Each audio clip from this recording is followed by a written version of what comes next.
Bunso Migs Malino isiniwalat ang bagay na hindi niya kayang gawin ngayon. Ano ito ating alamin?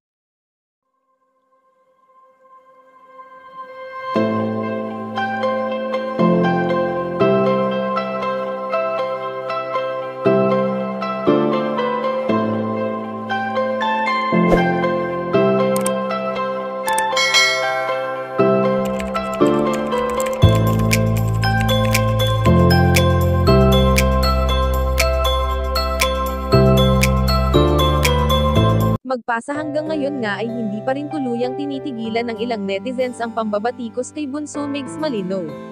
Alam naman natin kung paano o gaano kabuti ang puso ng binata, na kahit nasasaktan na ay never namang gumawa ng bagay na hindi maganda, bagkos ay puro masasaya lamang ang hatid nito sa mga taong nananatiling totoo sa kanya.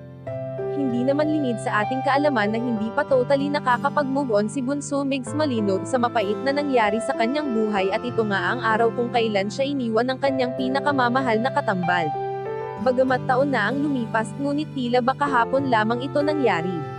Ganun pa man patuloy lamang sa buhay si Bunso Migs Malino, at kahit ano pa man ang kanyang naririnig ay hindi niya na lamang ito pinapansin, dahil pasasaan pa nga ba at mapapagod rin ang mga taong pilit na ibinababa siya.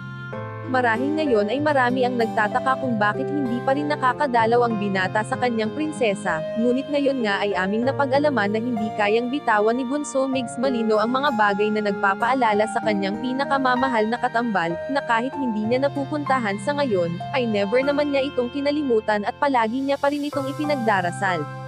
Dahil hindi naman sukatan ang pagdalaw sa totoong laman ng kanyang puso.